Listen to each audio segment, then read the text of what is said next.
안녕하세요. 전 40살의 평범한 회사원입니다. 속이 많이 답답하다 보니 이곳에 글을 적게 되었네요. 다른 인터넷 사이트에 제 사연을 올려볼까 했는데 너무 많은 사람들이 볼 것 같아 이곳을 선택하게 되었어요. 잊어버리고 싶은 기억이 계속해서 인터넷 공간에 떠돌아다니다 우연이라도 제가 보게 될까 싶어서요. 전 제가 믿을 수 있다고 생각한 사람에게 배신을 당한 사람입니다. 애초에 마음을 잘 내주지 않던 제 마음의 벽을 넘어 부부의 연을 맺었던 사람에게 당한 일이라 지금까지도 그 화가 가라앉지 않네요. 아주 바보같이 당한 일이라 누구에게도 말하기 부끄러워 친구들에게도 고민을 털어놓지 못하니 답답하기만 하고요. 이곳에 말을 하면 가슴에 있는 응어리가 조금은 풀릴 것 같아 이렇게 사연을 보내봅니다. 부디 오늘 이야기로 제 마음이 풀리게 되는 계기가 되었으면 하네요. 그러면 저에게 생겼던 일을 말해보도록 하겠습니다. 어린 시절 부모님의 잦은 다툼으로 인해 불안정한 생활을 했었던 전 결혼에 대해 부정적인 생각을 가지고 자라게 되었습니다. 물론 행복한 가정들이 더 많다는 걸 알고 있었지만 그건 현실적으로 와닿지 않는 이야기였어요. 제가 결혼이라는 단어를 먼저 떠올리면 갈등으로 인해 큰 목소리가 오가고 집안 물건들이 부서지는 소리들이 먼저 떠올랐죠. 그렇다고 연애를 즐기지 않았던 것은 아니었지만 연애와 결혼은 항상 별개로 생각하며 상대방들을 대했습니다. 나이가 들어서는 마음에 들고 좋은 여성이 생기더라도 연애를 하기 직전 상대방을 위해 제가 가지고 있는 결혼에 대한 생각을 말해야 했죠.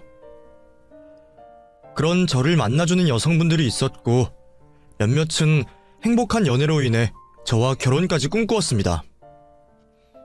하지만 아무리 행복하더라도 결혼에 대해 저의 부정적인 생각은 변하지 않았어요. 연애 중 생겼던 아주 작은 갈등을 가지고 지레 겁을 먹으며 결혼을 하자고 고백을 해오는 여자친구들에게 이별을 통보하게 되었죠. 그러다 보니 어느덧 나이가 들어 30 중반이 되어 있었습니다. 그 나이쯤 되니 이전처럼 여자들과 만남을 가질 수 있는 기회가 줄어들게 되었어요. 성격상 소개팅처럼 어색한 자리를 싫어하니 혼자가 될 수밖에 없었죠. 사람들은 제가 외로워하며 후회를 할 거라고 생각했지만 전 제가 살고 있는 삶에 만족을 하고 있었습니다. 아주 어린 시절부터 결혼에 부정적이다 보니 지금의 혼자 된 삶을 충분히 예상하고 있었으니까요. 그런 고요한 바다같이 잔잔한 제 삶이 회사에 들어온 한 신입사원으로 인해 180도 바뀌게 되었습니다. 더 길게 보자면 저에게 엄청난 고통의 시간을 안겨주었죠. 곧 과장 승진을 앞두고 있었던 저는 그 신입사원과 부딪힐 일이 거의 없었습니다. 이제 막 회사에 들어와 일을 배우고 있으니 후임들이 회사 업무와 생활을 알려주고 있었고 나이차도 7살 정도 나서 거리감이 있을 수밖에 없었죠. 그런데 어쩔 수 없이 제가 나서서 신입사원을 도와주게 되었어요. 최혜은이라는 이름의 신입은 회사 일을 분명 열심히 하는 것 같은데 매번 선배들과 상사들에게 업무에 관하여 꿰지고는 했죠. 다른 사원들이 다시 처음부터 업무를 알려주고 있었지만 이미 여러 번 혼이나 바짝 얼어붙은 신입의 귀에 들어올 리가 없었어요. 결국 보다 못한 제가 나서서 일을 도와주기로 했죠. 집에 도착하고도 남을 시간에 업무를 붙잡고 있는 신입을 도와주게 다가가 도움을 주었습니다. 안타깝거나 안쓰러운 마음이 생겨 도움을 주기보단 매일같이 팀 내에서 벌어지는 작은 소동이 더는 듣기 싫었거든요. 잠깐 자리에 일어나서 내가 하는 거 보고 있어봐요. 지금 하는 거랑 다음 거는 똑같은 거니까 내가 하는 거 잘 보고 다음 거는 그대로 똑같이 기입해보고. 도와주시려는 건 감사한데 제가 직접 해보겠습니다. 시간도 늦어서 퇴근하셔야 할 텐데. 일 오래 붙잡고 있는다고 잘 되는 거 아니에요. 오히려 집중력 떨어지면 오타도 많이 나고 실수만 생기니 내가 보여주는 거 똑같이 할 수 있겠죠? 어차피 양식은 똑같고 그 안에서 조금씩 스타일만 다른 거니까 어렵게 생각하지 말고 업무 파악하고 익숙해지기 전까지는 지금 배우는 거 그대로 똑같이 해요. 제가 대리님 시간 빼앗는 것 같아 죄송해서요. 죄송하면 내일부터는 부서 내에서 큰 소리 나지 않게 해줘요. 혼나는 사람뿐만 아니라 옆에서 듣고 있는 사람도 괴로운 일이니까. 그리고 회사 일 처음이라는 건 아는데 얼어있지 좀 마요. 나이대가 다양하게 섞여 있고 직급이 있다는 것 빼면 학교와 똑같은 게 회사 생활이니까. 긴장이 연속되니까 한 번 알아들은 것도 세네 번 다시 듣게 되는 거잖아요. 자, 그러면 긴장하지 말고 지금부터 하는 거 잘 보고 똑같이 해요. 그날부터 제가 직접 신입이 하는 일을 봐주고 도와주게 되었습니다. 저 편하고자 시작하게 된 일이었지만 생각보다 보람있는 일이었어요. 신입이 업무에 적응을 하며 사원들에게 칭찬을 받을 때면 괜히 제 어깨가 으쓱해졌죠. 게임을 하고 있는 느낌이랄까? 하여튼 신입사원을 성장시키는 재미에 빠져 도움을 주고 있던 저에게 신입은 진심으로 고마워했습니다. 식사 대접을 하겠다고 했고 필요한 선물은 없냐며 물어보기도 했죠. 회사 내에서 괜한 소문을 만들기 싫었던 저는 신입사원이 물어보는 모든 질문에 거절을 하며 투명하게 대했습니다. 하지만 단호한 제 대답에도 신입은 계속해서 고마운 마음을 조금이라도 표시해야겠다며 말을 했고 끝내 눈물까지 보였어요. 그 모습에 어쩔 수 없이 처음이자 마지막인 식사 대접을 받기로 했습니다. 그렇게 회사에서 최대한 먼 식당에서 만나게 되었죠. 혜은 씨에게 궁금한 것이 없던 저는 업무에 관한 주제로 대화를 이어가고 있었습니다. 그런데 딱딱한 업무 이야기가 지겨웠는지 혜은 씨가 대화의 주제를 바꿔버렸죠. 사실은 누가 저에게 윽박을 조금이라도 하면 아무 생각도 못해요. 어렸을 때 부모님이 심하게 자주 다투시기도 했고 화가 나면 저에게 두 사람 중 누굴 택할 거냐며 윽박을 질렀거든요. 그때 트라우마가 생겼는지 처음 하는 회사 생활에 계속 얼어 있었던 것 같아요. 그러다 보니 계속 실수를 하게 되었고요. 그 악순환의 고리를 대리님께서 깨주셔서 얼마나 감사한지 몰라요. 그 이야기를 시작으로 혜은 씨의 어린 시절부터 지금까지 인생 이야기를 듣게 되었습니다. 불우한 환경에 노출되었던 모습에서 과거의 저의 모습도 찾을 수 있었죠. 비슷한 어린 시절의 이야기에 저도 모르게 제 삶을 조금 말하게 되었어요. 그리고 앞으로 회사 생활에 있어 도움이 될 만한 이야기를 하며 자리를 마무리하게 되었죠. 그런데 그날 이후 혜은 씨가 좀 변한 듯 했습니다. 업무 외적으로 말이죠. 제 의사와 관계없이 일방적인 도움을 주기 시작한 거예요. 집 앞에는 반찬들이 놓여져 있는 날이 있었고 회사에서도 사람들에게 똑같이 나눠주는 척하며 저에게만 건강식품을 준다던가 주말이나 기념일마다 선물을 챙겨주면서 말이죠. 그럴 때마다 회사 내에서 이상한 소문이 나는 걸 걱정했던 저는 혜은 씨에게 이러지 말라며 거절의 표시를 확실히 했습니다. 그때마다 혜은 씨는 업무를 도와준 것에 대한 고마움의 성의 표시라며 자신의 성의를 받아주길 바랬죠. 당연히 고마움의 표시는 할 수 있으나 이전에 얻어먹은 식사 자리로 충분하다고 말을 했습니다. 그럼에도 혜은 씨는 정말 왜 이러나 싶을 정도로 저에게 잘해주었어요. 더는 말릴 수도 없을 정도로 도움을 받던 도중 더는 안 되겠다고 생각한 전 확실하게 혜은 씨에게 선을 그으려고 했습니다. 혜은 씨, 지금 내게 성의 표시라고 하는 것들이요. 제 입장에서는 많이 부담스러워요. 그만큼의 성의 표시를 받은 만큼 도움을 준 것도 아니고요. 특히 회사 내에서 괜한 소문 만들고 싶지 않습니다. 이러면 우리 둘 사이 동료 이상의 사이라고 오해하는 사람들이 있을 거예요. 특히 지금 나와 혜연 씨 같은 관계에선 더더욱 그렇고요. 다른 사람들이 뭐라고 생각할 것 같아요. 어떤 사람은 아무렇지 않게 생각할 수도 있지만 어떤 사람은 상급자인 내가 혜은 씨에게 환심을 사려고 한 도움처럼 보일 수도 있다고요. 저 회사 오래 다니고 싶습니다. 혜은 씨도 괜한 소문의 주인공이 되어서 어렵게 들어온 회사 금방 나가고 싶지 않을 거 아니에요. 동료로서 도움 준 것에 대한 보답은 충분히 받았으니 그만하세요. 제가 박 대리님 환심을 사려고 하는 거면 문제될 게 없나요? 네? 저 박 대리님 좋아해요.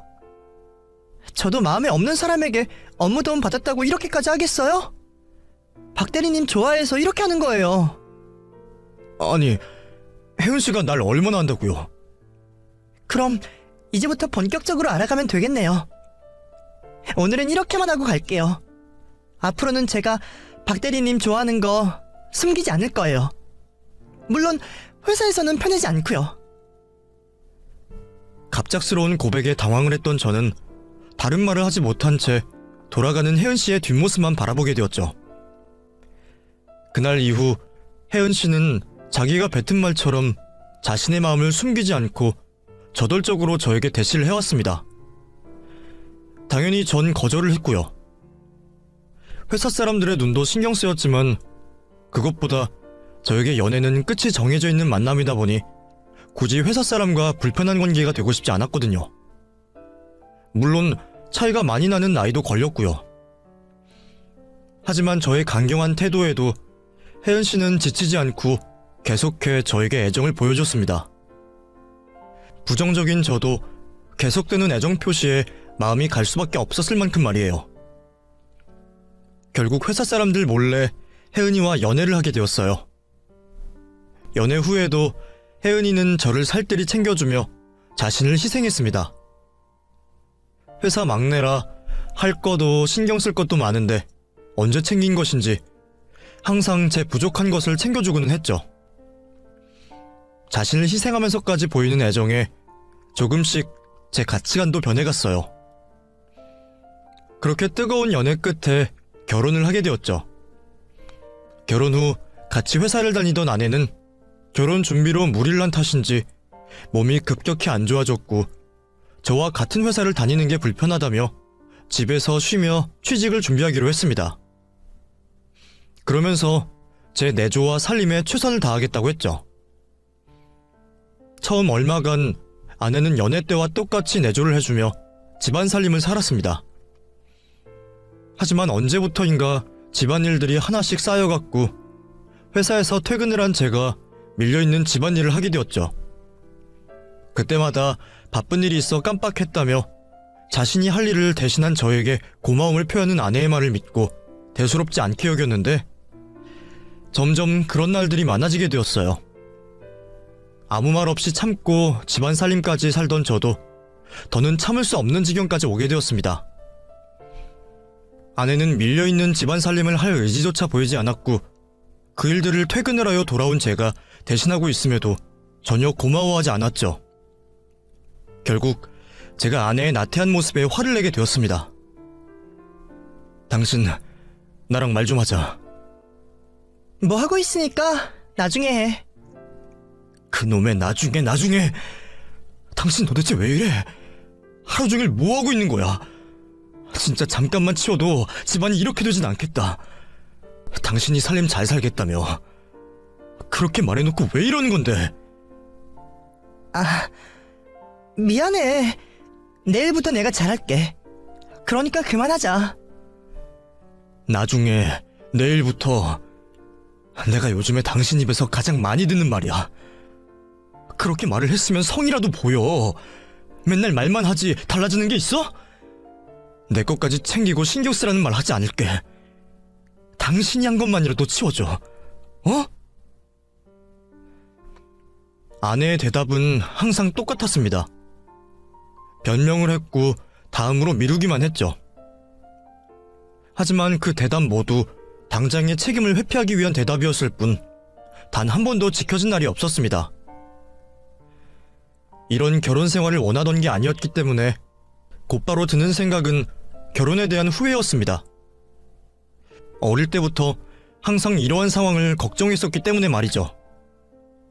어린 시절부터 저희 부모님의 모습에서 많이 봐서 그런지 감정의 날을 세우는 게 이러한 상황에 도움이 되지 않는다는 걸 알고 있었습니다.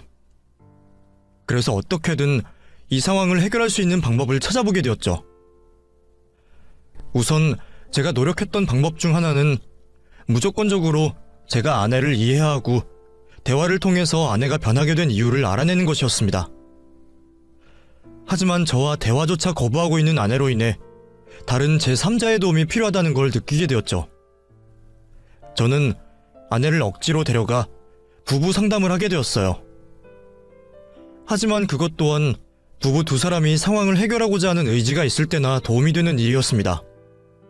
아내는 상담 선생님에게도 부부 상담 중에도 무성의한 태도를 보였고 결국에는 아무런 효과 없이 상담을 마치게 되었죠.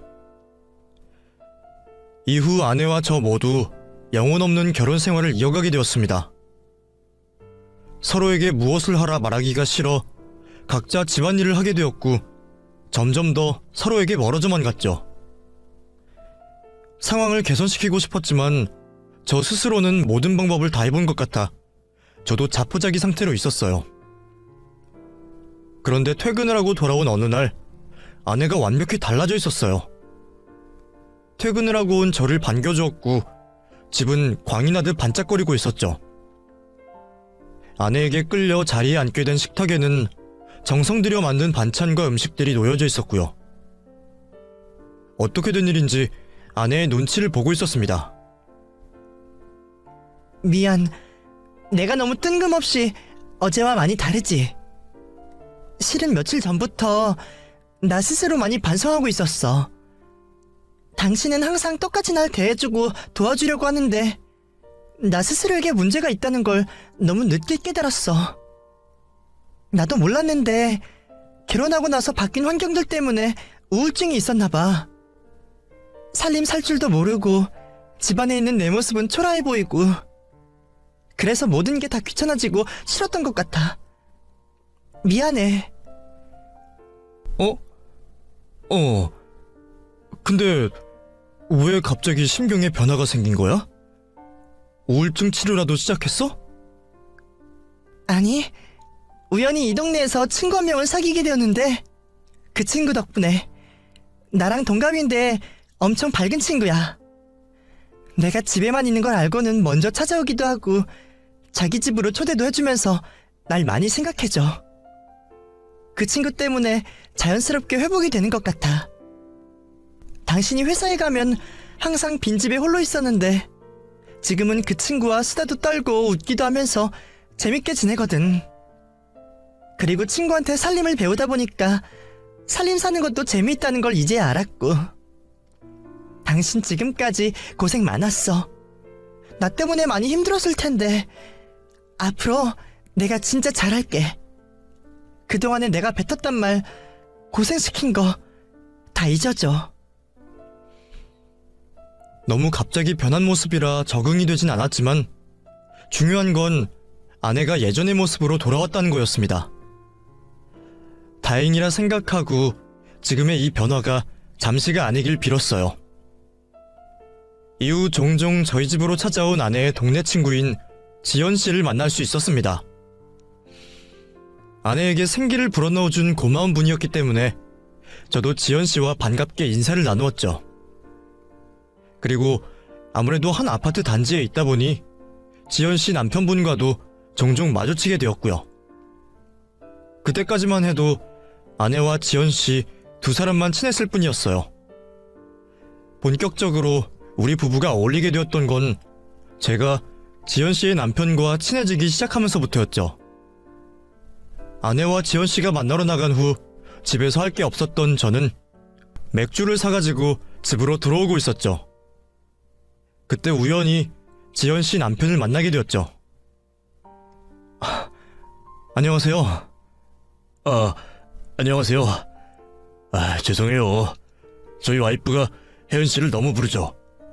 주말인데 저희 아내 때문에 아내분과 즐기시지 못하게 만들고. 아니에요. 저도 편하게 쉴 수 있어서 좋은데요. 여자들끼리만 뭘 그렇게 재밌는 걸 하는지. 이거 우리 남자들도 뭉쳐야 하는 거 아니에요? 우리만 집에 남겨져서 집 지키는 개마냥 너무 심심하게 있는 것 같은데. 그렇다고 멀리 나가지도 못하고.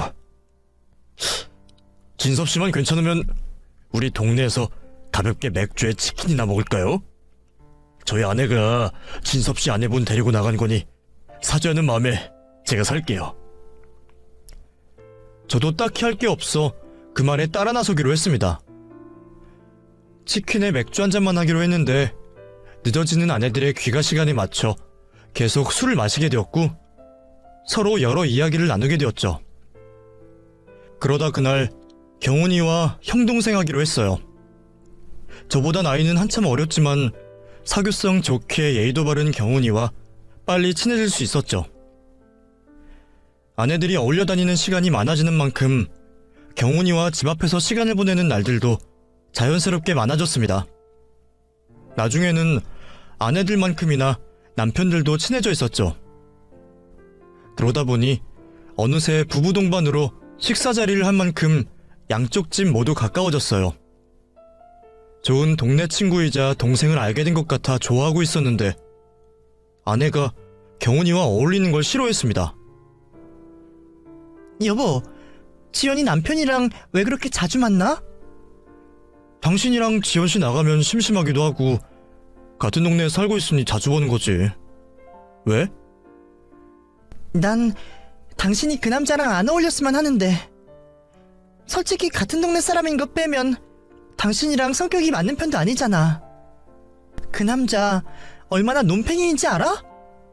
그 사람 하는 장사 다 지연이가 해준 거야. 지연이네 집안이 잘 살아서. 그것도 몇 번이나 말아먹었다고 하고. 지금도 봐. 장사하는 사람이 주말이 어딨어? 근데 꼬박꼬박 쉬는 날 다 지키면서 장사하잖아. 거기다 술은 얼마나 좋아하는데. 당신도 요즘 그 남자랑 어울리고 나서 계속 몸에서 술냄새 나는 거 알아? 성격도 능글맞고 하여튼 마음에 드는 구석이 하나도 없어. 그러니까 너무 가까이 지내지는 마. 다 틀린 말은 아니었지만 아내는 유독 경훈이의 손톱만한 단점을 크게 부풀려 말하고 싫어하는 티를 냈죠. 그건 저와 있을 때만 그런 게 아니었어요. 같이 부부 동반으로 만나는 자리에서도 지연씨가 잠시 자리를 비우면 꼭 경훈이가 한 실수에 대해 짚고 넘어갔죠. 저 경훈씨, 아까 지연이가 힘들게 들고 있는데 접시를 대신 들어주거나 앉을 수 있게 의자를 넣어주거나 해줬어야죠. 네? 그게 무슨... 아까 지연이 접시 들 곳 없어서 부들거리는 거 못 보셨어요? 멀리 있던 저희도 알아차렸는데 바로 옆에 있는 남편이 뭐 하는 거예요. 휴대폰이나 보고 있고. 아내 도와준답시고 있으면서 옆에서 휴대폰만 할 거면 아예 돕겠단 말을 하지 마세요. 저기요, 제가 게임하고 있는 거 보셨어요? 내일 가게 일 때문에 연락하고 있어서 잠깐 못 본 걸 가지고 왜 사람을 매도하세요? 자자, 그만들 해. 다들 왜 그렇게 날카로워? 여보, 당신이 보는 시선에서만 생각하지 말고 경훈, 너도 그만해. 우리 와이프가 친구 걱정돼서 한 말 같은데 그냥 좋게 좋게 넘어가자. 만날 때면 항상 으르렁거리는 두 사람으로 중간에 낀 제가 중재를 해야 했습니다. 어쨌거나 지연씨와 경훈이 덕분에 아내도 정신적으로 건강해지고 저 또한 좋은 인연을 알게 되어 행복한 건 틀림없었죠. 그런 상황에 저와 아내 사이에 아이까지 생기게 되면서 더할 나위 없이 행복해졌습니다. 첫 임신인 만큼 아내가 걱정되고 신경 쓰이는 일이 많았는데 단지 내에 있는 지연씨 부부 덕분에 그나마 마음을 좀 놓고 지낼 수 있었죠. 출산 후에도 지연씨네 부부는 아들 의준이를 자신들의 친조카처럼 잘 대해주었고 두 사람의 도움 덕분에 힘든 육아를 잘 해낼 수 있었어요. 이후 의준이가 같이 여행을 갈 만큼 자라게 되었고 아내의 제안으로 부부 동반 여행을 처음 떠나게 되었죠. 여행에 관심이 많았던 제 아내와 경훈이가 계획을 세우게 되었습니다. 조금 불안하긴 했어요. 아내가 워낙 경훈이를 못마땅해 하니 둘이서 계획을 세우다 틀어져 다툼이라도 나면 어쩌나 싶었거든요. 계획을 세우는 중간중간 아내는 경훈이에 대해 불평불만을 쏟아냈고 저는 여행이 틀어지기라도 할까 싶어 짜증을 내는 아내를 달래줘야 했죠. 그래도 어찌어찌 여행 계획을 다 세우게 되었고, 사이가 안 좋은 사람 둘이 세운 계획치고는 꽤나 볼거리 먹을거리가 풍성한 여행이 되고 있었어요. 기분 좋은 여행 첫날의 밤이 다가왔고, 의준이를 먼저 잠자리에 재운 우리는 가볍게 술자리를 하며 대화를 나누고 있었죠. 그런데 여행의 피곤함 때문인지 생각보다 빨리 술기운이 올랐습니다. 세 사람에게 술자리 정리를 부탁한 저는 먼저 잠자리에 들게 되었죠. 그리고 다음날 조금 일찍 눈을 뜨게 되었어요. 머리가 너무 아파왔거든요. 분명 주량에 비해 조금 마신 술이었는데도 말이죠. 힘겹게 눈을 떠보니 의준이가 제 머리맡에 앉아 있었습니다. 의준아, 왜 이렇게 일찍 일어났어? 화장실 때문에? 아이는 제가 묻는 말에도 대답이 없었어요. 할 말이 있어 보이는데 화가 난 것처럼 입을 다물고 있었죠. 왜 그래? 아빠가 어제 의준이한테 무슨 잘못을 했나? 우리 의준이 뭐 때문에 화가 난 거야? 아빠 아니야. 어? 아빠는 내 진짜 아빠가 아니라고.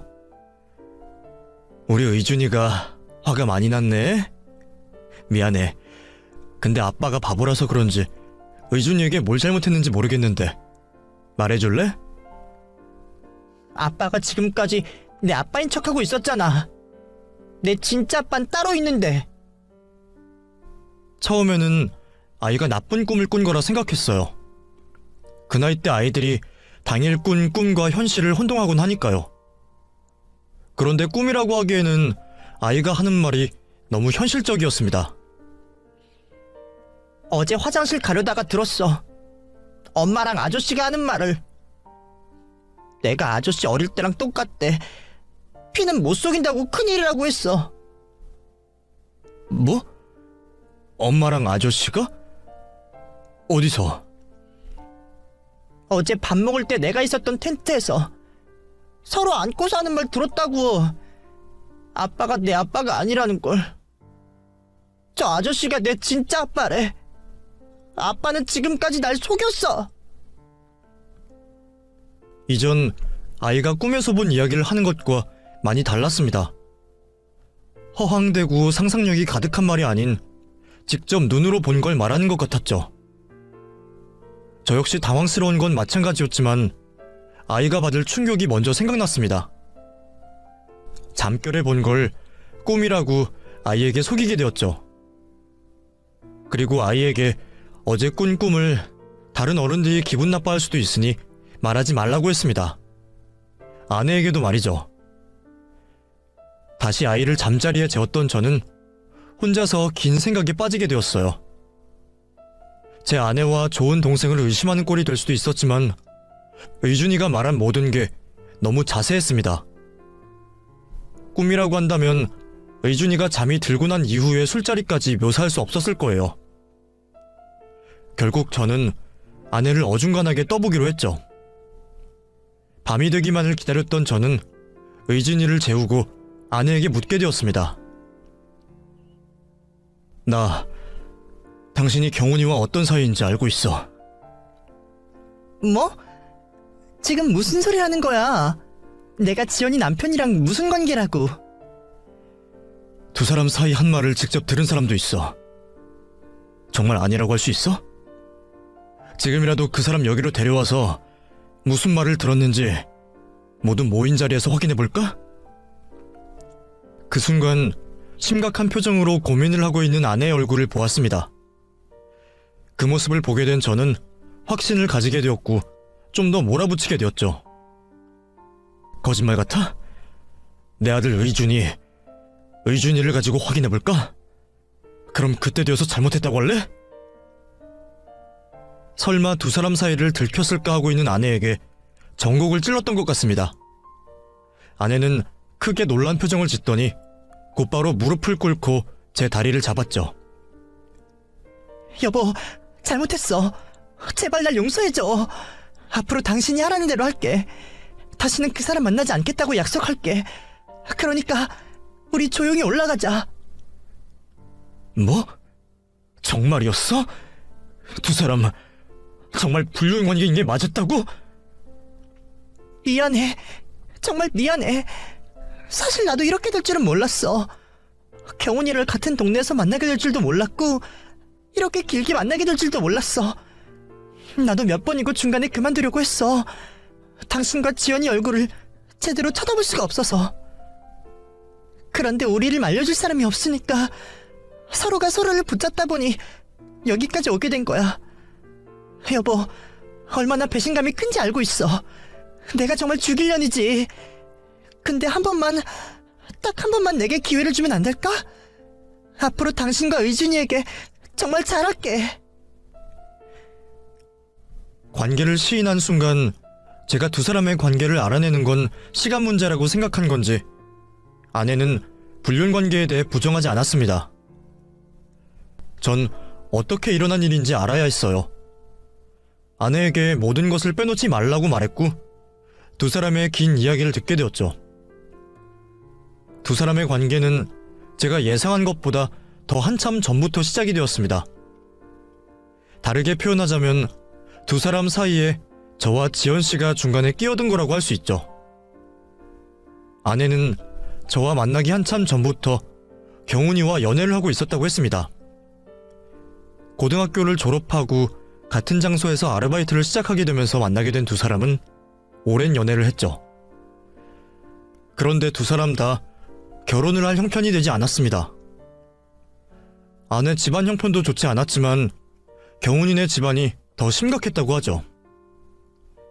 양가 부모님들께서도 서로의 집안 사정을 알고는 두 사람의 연애조차 마음에 들지 않았고 모두가 반대하는 연애에 두 사람도 앞이 보이지 않았다고 합니다. 서로 어려운 형편에서 살아왔기 때문에 두 사람이 모두가 반대하는 결혼을 하고 나서 이후의 삶이 그려졌다고 해요. 그래도 아내는 경훈이를 믿고 평생을 같이 할 생각이 있었다고 합니다. 돈보다는 사랑으로 힘든 현실을 극복할 수 있다고 믿으면서 말이죠. 하지만 경훈이는 생각이 달랐다고 합니다. 눈 감아도 그려지는 힘든 삶으로 인해 아내에게 이별을 통보한 거죠. 당연히 아내는 인정할 수 없었고 경훈이에게 매달렸지만 경훈이는 그런 아내에게 냉정하게 현실을 알려줬다고 하죠. 두 사람의 결혼은 또 다른 피해자를 낳는 것밖에 안 된다면서 말이에요. 아내도 알고 있으면서 외면을 하고 있던 내용들이었기에 다른 말을 하지 못하고 듣고만 있었다고 합니다. 그렇게 두 사람은 현실적인 상황 앞에 헤어질 수밖에 없었죠. 그런데 자신과 이별을 한 지 얼마 되지 않은 경훈이가 부잣집 여자와 결혼을 한다는 소식을 들었다고 합니다. 오랜 시간 진심으로 사랑했고 어쩔 수 없는 현실적인 이유로 헤어졌다고 생각한 아내는 자신이 헤어지고 나서 곧바로 결혼을 하는 경훈이에게 배신감이 들 수밖에 없었다고 해요. 배신감에 휩싸여 있던 아내의 눈에 들어왔던 사람이 바로 저였습니다. 복수심에 눈이 멀었던 아내는 자신도 역시 현실적인 조건이 충족되었던 저와 결혼하기로 마음을 먹었고 사랑하지 않는 저에게 온갖 노력과 희생을 하며 저와 연애의 끝에 결혼을 하게 되었던 거죠. 복수심에 눈이 멀어 사랑 없는 결혼을 하게 되었지만 자신의 노력 여하로 행복해질 수 있을 거라 생각을 했다고 합니다. 하지만 복수의 끝에는 허탈함만 찾아왔죠. 제가 아내에게 주는 사랑과 관계없이 아내는 사랑 없는 결혼 생각이 힘들어 무기력해졌다고 합니다. 그런 이유로 결혼 초 저와 갈등을 빚게 되었던 거죠.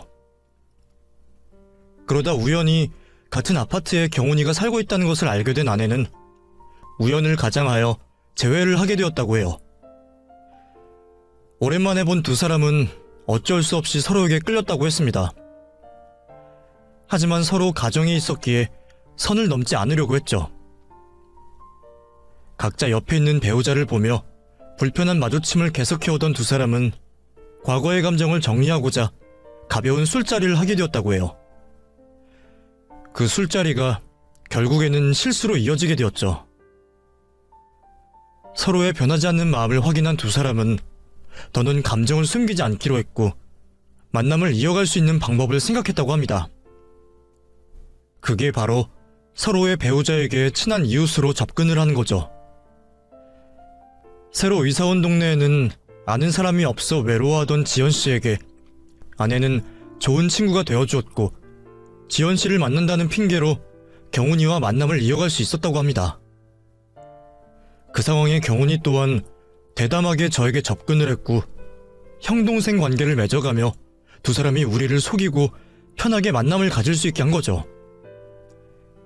또 너무 가까운 사이처럼 보이면 의심을 받을 수 있었으니 아내와 경훈이 두 사람 모두 저와 지연씨에게 서로에 대한 욕을 뒤에서 하며 완벽하게 연기를 하고 있었고요. 서로의 배우자를 속이며 만남을 이어오던 중 갑작스러운 임신 소식에 당황했지만 이것 또한 자연스럽게 저와 아내 사이에 생긴 아이로 만들며 숨겼던 거죠. 지연씨가 불임이라 여태 아이가 없던 두 사람은 자신의 아이인 것 마냥 우리 아이 의준이를 무척이나 예뻐해 주었지만 경훈이에게는 다른 의도가 있었던 겁니다. 자신의 아이라고 생각하며 진심으로 사랑해 주었고 제가 바쁠 적에는 아이 아빠 노릇까지 하며 자신의 행복을 채워왔던 거죠. 아내에게서 그렇게 모든 사실을 듣게 되었습니다. 눈앞에서 내 아내가 날 사랑하지 않는다 했고 무려 5년 넘게 다른 놈과 바람을 피고 있다는 말을 가만히 듣고만 있어야 했던 그때의 그 심정은 직접 당해본 사람이 아니라면 아무도 모를 겁니다. 어떤 식으로든 온몸을 휘감는 분노를 표출하고 싶었지만 모든 내용을 들어야만 했기에 분노로 떨려오는 몸을 겨우 버티며 서 있을 수밖에 없었죠. 하지만 모든 이야기를 듣고 난 후는 달랐습니다.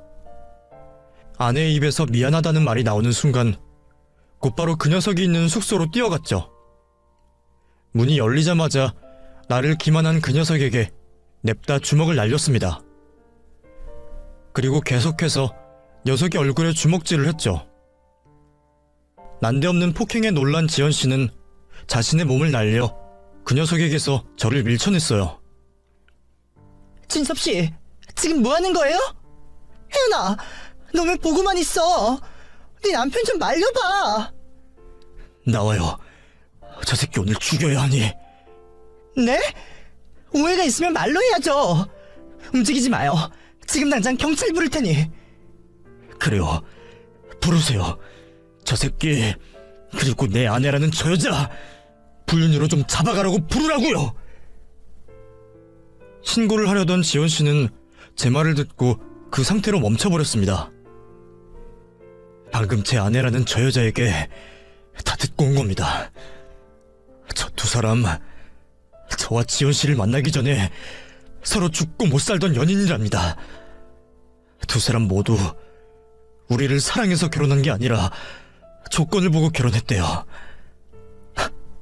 그런 거야 그냥 넘긴다고 해도 그 다음이 문제라고요. 저 두 사람 무려 5년 넘게 한 동네에서 불륜을 즐기고 있었어요. 그것도 당신이랑 나를 이용하고 속이면서 말이죠. 애초에 지연씨에게 저 여자가 접근한 이유가 이 새끼 아내였기 때문이라고요. 근데 가만히 있으라고요. 거기다 제 아이라고 키운 의준이가 두 사람의 아이라고 하는데 뭘 말로 해요. 정 못 믿겠으면 내가 이 새끼 입에서 모든 사실이 나오게 해줄 테니 그거 듣고 나서 날 신고할 건지 말 건지 그때 되어서 판단하세요. 갑작스러운 기습에 이제 겨우 정신을 차려가던 녀석에게 다가갔습니다. 그리곤 사실대로 실토를 하게 만들었죠. 자신의 남편의 입에서 지난 5년 동안의 불륜에 관한 모든 이야기를 듣게 된 지연씨 또한 저와 똑같이 행동했습니다. 문 앞에서 어쩔 줄 몰라 하며 서있던 제 아내의 머리채를 잡고 바닥에 내리 던졌죠. 너희들이 사람이야? 그러고도 사람이냐고? 어떻게 그 짓거리를 하면서 아무렇지 않은 듯 생활할 수가 있어? 너 나를 알게 되어서 행운이라며, 평생 같은 동네에서 살면서 친구로 지내자며, 그 모든 게 결국 저 자식과 만나려고 했던 거짓말이라는 거 아니야? 날 바보 멍청이로 생각해서 가지고 논 거잖아. 좋았니? 좋았어? 내 남편과 뒹구는 것도 모르고 네 앞에서 웃고 즐기고 있는 날 보면서 재미있었니? 지연아, 미안해. 나도 이런 결과를 원했던 건 아니야. 나에게 진심으로 대해주는 널 보며 하루에도 몇 번이고 미안했고 내 자신이 싫었어. 그래서 더 너에게 잘해주려고 노력했던 거야. 미안해. 정말 미안해. 그걸 말이라고 해. 그럼 저 자식이 좋아 죽겠다고 말을 하던가. 너희들이 손잡고 우리가 모르는 곳으로 떠날 것이지. 왜 곁에 있었는데? 왜 옆에서 사람 가지고 놀다 이렇게 비참하게 만드냐고. 나 너희 두 사람 다 절대 용서 못해. 내가 내 인생이 망가지더라도 너희들은 밟아버릴 거야. 너희가 날 기만한 시간보다 더 오랜 시간 고통 속에서 몸부림치도록 할 거라고. 저 역시 마찬가지였습니다. 두 사람을 가만히 둘 수 없었죠. 저 역시 그 녀석을 데리고 곤죽으로 만들어놨어요. 한참 동안 푸닥거리를 했던 저와 지연씨 모두 두 사람을 엉망으로 만들었지만 계속해서 흘러나오는 화는 풀리지 않았습니다. 지연씨는 우선 증거를 확보해야 한다며 엉망이 된 꼴로 무릎을 꿇고 있는 두 사람에게 지금까지 저지른 불륜을 다시금 고백하게 만들었습니다. 그리고 우리는 두 사람의 말을 녹취하게 되었죠.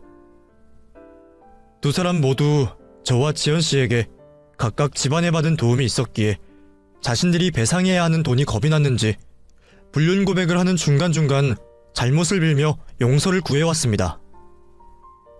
여보, 정말 잘못했어. 앞으로 절대 이런 일 두 번 다시 생기지 않는다고 내 모든 걸 걸고 약속할게. 당연히 경훈이 만나지 않을 거고 만약에 또다시 의심이 되는 일이 생긴다면 그땐 당신 하고 싶은 대로 해. 그러니 이번만 제발 용서해줘. 사람을 5년 동안이나 바보 만들어 놓고 뭐가 어찌? 당신 뭔가 착각하고 있는 모양인데 당신이 나한테 어떠한 제안을 할 수 있는 상황이 아니야. 지금도 내가 하고 싶은 대로 할 수 있어. 꼭 그렇게 할 거고. 그러니 이제 네 남자친구랑 무슨 짓을 하든지 마음 놓고 편하게 해. 그리고 의준이는 내가 데려갈 거야. 당신 같은 사람에게 단 하루도 의준이 맡길 수 없으니. 두 사람의 휴대폰에 남아있는 불륜의 증거들까지 모두 확보하게 된 저와 지연씨는 그날 짐을 싸서 집으로 올라갔습니다. 과거나 지금이나 경제적으로 저와 지연씨에게 의지를 하고 있던 두 사람은 어떻게든 용서를 구하고 이혼을 막아보려 했지만 두 사람의 미친 행동을 용서할 수 없었던 저희에게는 소용이 없었죠. 저는 아내 집안에 주었던 경제적인 도움들을 되돌려받기 위해 제가 알게 된 사실들을 장인 장모 두 분에게 말하게 되었고 이는 지연씨 또한 마찬가지였습니다. 그리고 두 사람의 대단한 사랑을 몇몇 사람들만 알게 할 수 없다고 생각한 우리는 각자 배우자를 알고 있는 모든 곳에 눈물 없이는 볼 수 없는 두 사람의 대단한 사랑을 다 까발리고 다녔어요. 그 결과 회사, 친구 등등 지인들을 포함하고 가족들까지 두 사람에게 등을 돌렸죠. 이후 우리 각각 이혼 소송을 하게 된 우리는 정신적인 피해 보상과 함께 지난날 두 사람의 데이트 비용으로 사용된 금액들까지 청구하여 반환받게 되었습니다. 너무나도 당연한 결과였기에 이혼 소송을 마치고도 별다른 감정이 없었어요. 그저 이 긴 악몽에서 이제서야 탈출을 하게 되었다는 생각뿐이었죠. 그것보다 정말 다행이었던 것은 바로 제 아들 의준이가 친자검사 결과 제 아들이 맞았다는 거였습니다.